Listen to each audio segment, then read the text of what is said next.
Hello everyone, I welcome you all to the Infinity Vision platform. This session is all about giving you the in-depth knowledge of what physics JEE main paper was all about on 12th of April 2023 in first shift. तो second shift में कोई paper नहीं आया, तो एक इस shift में आपका एक ही पेपर आया है, उसी का एनालिसिस हम करने जा रहे हैं। इन टोटलिटी की बात करें, in your physics paper, it the level of difficulty it ranges from moderate to easy के बीच में। अगर मैं दूसरे chemistry as well as mathematics से कंपैरिजन करूँ इसका, तो इनफैक्ट आपके सेशंस वन में भी जितने भी फिजिक्स के पेपर थे वो उतने ज़्यादा डिफिकल्ट नहीं थे। एंड सेकंड सेशंस में जो भी पेपर आ रहे हैं लाइक योर डे और morning as well as your noon shift में, तो जो भी पेपर आ रहे हैं उनका लेवल ऑफ डिफिकल्टी उतना नहीं है। ठीक है, इनफैक्ट आपका लेवल ऑफ डिफिकल्टी थोड़ा सा घट गया है, 10% के लगभग, 10 to 15% के लगभग फिजिक्स का पेपर का लेवल थोड़ा सा कम हो गया है। कोई एक पर्टिकुलर सेशन में कोई पेपर थोड़ा सा मॉडरेट साइड जा सकता है, बट इन ओवरऑल आपका पेपर काफ़ी ईजियर साइड हो गया, मतलब इजी टू मॉडरेट के बीच में इजी की साइड ज़्यादा टिल्ट कर रहा है।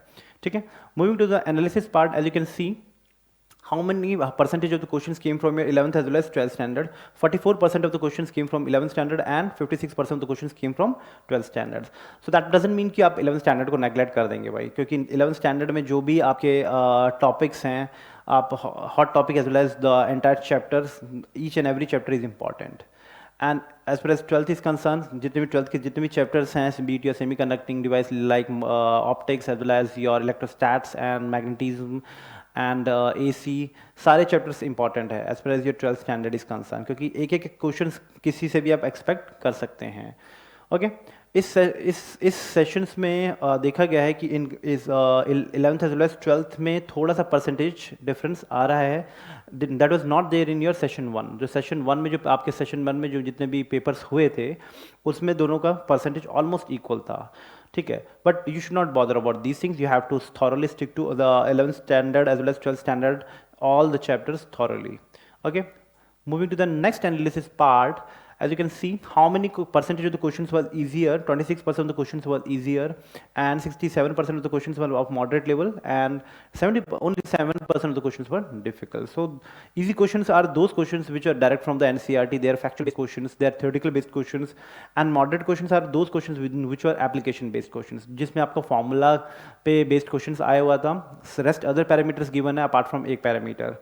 ठीक है, अगेन थोड़ा सा कैलकुलेशन पार्ट है, अपार्ट फ्रॉम दैट ये मॉडरेट क्वेश्चंस का परसेंटेज काफ़ी हाई था and they are quite easy to score. As per as difficult percentage is concern, difficult questions were those questions which are analytical based questions, जिस पे multiple concept use हो रहे थे, multiple chapter के concept use हो रहे थे, उस टाइप के क्वेश्चंस का परसेंटेज बहुत कम है। मीन्स एक दो क्वेश्चन ही देखा गया है कि मतलब उसमें से आ रहे हैं। ठीक है, किसी किसी सेशंस में तो डिफिकल्ट क्वेश्चंस आ भी नहीं रहे हैं, तो इन टोटलिटी वो ईजियर साइड चला जाता है paper. Okay, in comparison to your rest other papers. Moving to the next analysis part, as you can see, the number of questions that comes from your 11th standard, it is about 12. So units and measurements पे एक dimension formula पे questions आया हुआ था, and again motion in a straight line पे एक vertical motion पे questions आया हुआ था। ठीक है, तो vertical motions पे ball is thrown and again at the same height, different times पे वो same height पे आएगा, उससे related direct questions आया हुआ था। अगेन लॉ ऑफ मोशंस पे एक रिजल्टेंट फोर्स पे क्वेश्चंस आया हुआ था एंड एक्सेलरेटेड मोशंस पे क्वेश्चंस आया हुआ था। इन टोटलिटी दो क्वेश्चंस आए हुए हैं। रिजल्टेंट फोर्स पे आई थिंक थ्री फोर्सेस आपको गिवन थे। ठीक है, दो forces perpendicular to each other है, तो तीसरा फोर्स अगेन उसको एक और गिवन था, तो रिजल्टेंट फोर्सेस उसका क्या होगा, उस टाइप के क्वेश्चंस आया हुआ था। एक्सेलरेटेड मोशंस पे भी एक क्वेश्चन आया हुआ है, तो you must remember these concepts. ठीक है, so again work energy power पे again work done by constant force पे एक क्वेश्चन आया हुआ था, एंड वर्क एनर्जी पे देखा गया है कि क्वेश्चंस क्वाइट इजियर आ रहे हैं, means as compare to your previous section, तो उतने ज़्यादा डिफिकल्ट क्वेश्चंस अब नहीं आ रहे हैं। System of particle and rotations पे total kinetic energy of the pure rolling shell का एक क्वेश्चन आया हुआ था, एंड मोस्टली आपके जो रोटेशनल मोशंस पे जो क्वेश्चंस आ रहे हैं, ठीक है, इस बार प्योर रोलिंग पे भी क्वेश्चंस काफ़ी आ रहे हैं। पहले के सेशंस में वीडियोस में भी आपके मोमेंट ऑफ इनर्शिया पे क्वेश्चंस काफ़ी आते थे सेशंस 1 में। इस बार आपके प्योर रोलिंग पे भी क्वेश्चंस आ रहे हैं, मोमेंट ऑफ इनर्शिया पे तो आ ही रहे हैं क्वेश्चंस, ठीक है। तो you must remember these add on topics which I have kept telling you in our previous sessions also, in previous videos also, and I'll kept telling you in our coming video at the same time. So gravitations पे आपका escape velocity and satellite motions पे questions आया हुआ था, तो in totality 2 questions आए हुए हैं। escape velocity पे again and again questions आ ही रहे हैं, ठीक है। you need not worry about the topics which you can cover in the entire chapter। so जो भी topics आपको बताए गए हैं, total topics हर एक chapter से 3-4 topics at least आप पे क्वेश्चंस आप जरूर करें, क्योंकि उन्हीं से क्वेश्चंस आ रहे हैं and the similar pattern will be followed in the coming examinations. Satellite motions पे भी क्वेश्चंस आया, एनर्जी ऑफ सैटेलाइट पे क्वेश्चंस आ जाते हैं, वेलोसिटी पे क्वेश्चंस आ जाता है, अगर वो ऑर्बिटल चेंज करेगा तो कितने वेलोसिटी से उसको मूव करना पड़ेगा, उस टाइप के क्वेश्चंस काफ़ी आए हुए हैं। Thermal properties and the matter पे न्यूटन्स लॉ ऑफ कूलिंग पे क्वेश्चंस आया हुआ है। इस बार न्यूटन्स लॉ ऑफ कूलिंग पे काफ़ी क्वेश्चंस आ रहे हैं, तो you must remember these things, okay. Calorimetry पे अभी तक कोई क्वेश्चंस नहीं आया हुआ है, बट न्यूटन्स लॉ पे ऑफ कूलिंग पे काफ़ी क्वेश्चंस आए हुए हैं। इनफैक्ट अपार्ट फ्रॉम दिस आपका क्वेश्चंस उससे रिलेटेड भी आया हुआ है कि जब ट्रांसफॉर्मेशन फेज चेंज होता है, like eight the same time when your water at 100 degree centigrade becomes your steam at 100 degree centigrade, तो उस पर एनर्जी ट्रांसफॉर्मेशन पे क्वेश्चंस काफ़ी आए हुए हैं इस सेशंस में, तो you must remember those concept at the same time. Again thermodynamics पे efficiency of the Carnot cycle पे क्वेश्चंस आया हुआ है एक, again and again I kept telling you कि कार्नोट साइकिल पे भाई क्वेश्चंस आ ही रहे हैं और बहुत फॉर्मूला बेस्ड क्वेश्चंस होते हैं, आसान होते हैं, ठीक है। एंड अपार्ट फ्रॉम दिस आप पे क्वेश्चंस आपके थर्मोडायनेमिक प्रोसेस पे क्वेश्चंस काफ़ी आते हैं। काइनेटिक थ्योरी पे RMS speed of the gases पे क्वेश्चंस आया हुआ है, एंड अगेन ऑसिलेशंस पे एनर्जी इन एसएचएम पे क्वेश्चन एक आया हुआ है, ओके। सो ऑसिलेशंस पे हमेशा क्वेश्चंस प्रीवियस सेशंस में भी देखा गया था कि एटलीस्ट 1 या 2 क्वेश्चंस आप एक्सपेक्ट कर रहे थे, बट इस बार ऑसिलेशन वेव पे दोनों से क्वेश्चंस आ रहे हैं, ऑसिलेशन से सिर्फ एसएचएम पे क्वेश्चंस आता है। So in totality, if I'll talk about the overall 11th standard, units and measurement is quite easier to solve, उसको आप neglect नहीं कर सकते, बहुत आसानी से आप स्कोर कर सकते हैं, और एक क्वेश्चन तो हमेशा एक्सपेक्ट कर सकते हैं यूनिट्स एंड डायमेंशंस पे। लॉज ऑफ मोशंस पे इस बार काफ़ी क्वेश्चंस आ रहे हैं, तो उस पर भी आप थोड़ा सा ध्यान रखेंगे, ठीक है। लॉज ऑफ मोशंस पे आजकल क्वेश्चंस ऑफ डिफिकल्टी लेवल देखा जाए तो मॉडरेट साइड ही है, जितने भी क्वेश्चंस आ रहे हैं, तो इस पे भी larger chunk laws of motions पे भी काफ़ी क्वेश्चंस आते हैं। ग्रेविटेशन तो बहुत इंपॉर्टेंट रोल प्ले करता है as per as your 11th standard is concern. At least 1 question, या मैं कह लूँ डिफरेंट एग्जामिनेशंस में जितने भी मॉर्निंग इवनिंग शिफ्ट हुए हैं, उसमें 2-2 क्वेश्चंस हमेशा किसी 3-4 एग्जामिनेशंस में 2-2 क्वेश्चंस किसी में आ गए हैं, किसी एक सेशंस में 1 क्वेश्चन आया, अपार्ट फ्रॉम दैट 2 क्वेश्चंस हमेशा आ ही रहा है इस पर, ठीक है। एंड ऑसिलेशंस पे क्वेश्चंस 1 या वेव से क्वेश्चंस आता ही है। काइनेटिक थ्योरी पे भी बताया हुआ है आपको, थर्मोडायनेमिक्स पे ही, कार्नोट साइकिल पे ही क्वेश्चंस मोस्टली आ रहे हैं। तो as per as 11th standard is concern, these are the topic that you must follow thoroughly in order to score very well as far as 11th standard is concerned.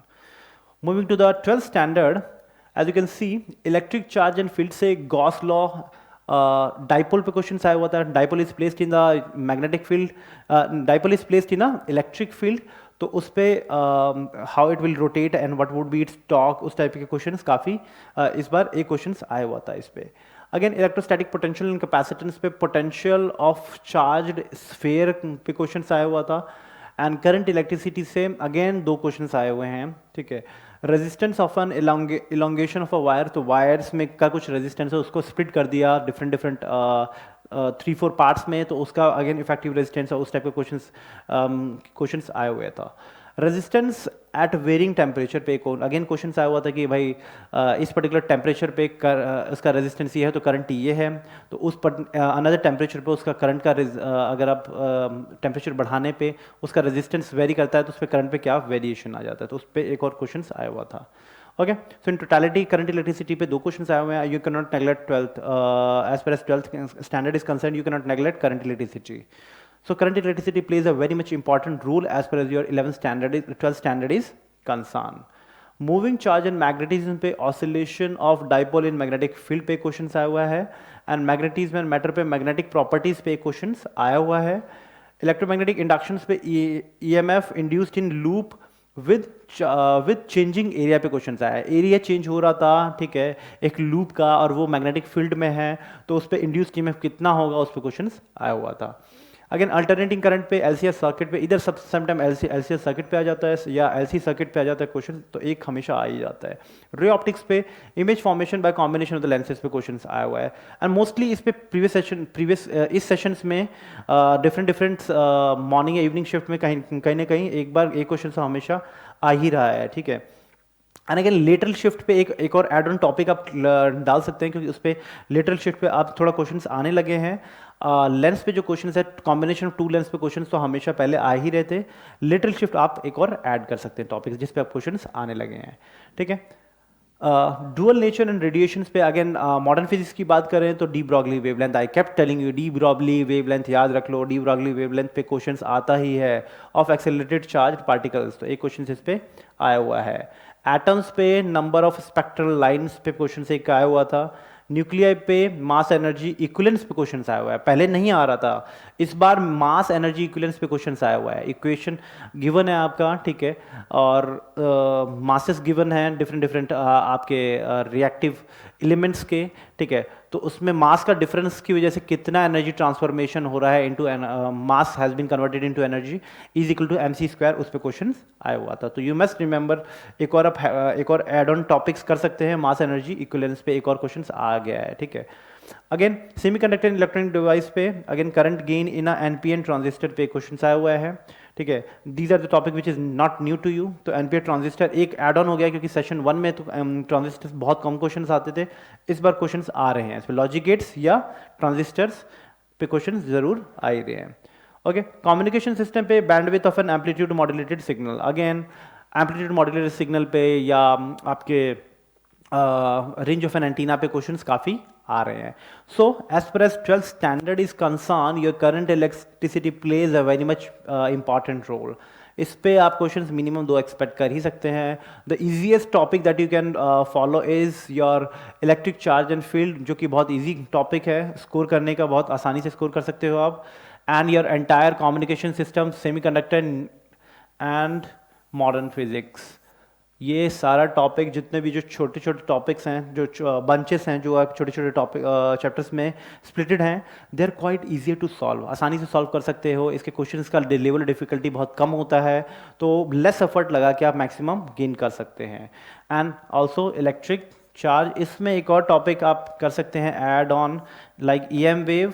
इस बार तो इसमें EM wave पे questions, electromagnetic wave पे questions इस बार तो नहीं आया है, बट ईएम वेव पे क्वेश्चन एक तो हमेशा आया है। Again the questions whatever questions we have is on the basis of that we have analysed it. So EM wave एक और टॉपिक इसमें ऐड ऑन कर सकते हैं, जो कि लेस एफर्ट है लगा के आप मैक्सिमम गेन कर सकते हैं उसमें।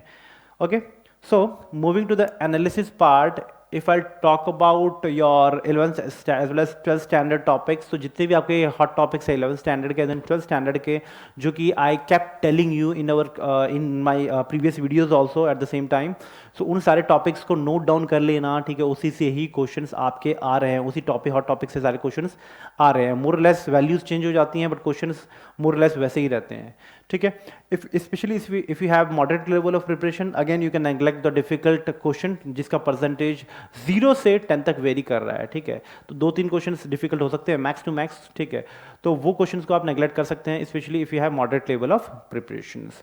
Again don't miss out the less effort high scoring content of 11th and 12th, जो कि आपको मैंने बोला हुआ है। 11th में आपका यूनिट्स एंड डायमेंशन हो गया, आपका 12th में आपका मॉडर्न फिजिक्स हो गया, सेमीकंडक्टर डिवाइस हो गया, आपका कम्युनिकेशन सिस्टम हो गया, इलेक्ट्रोमैग्नेटिक वेव हो गया।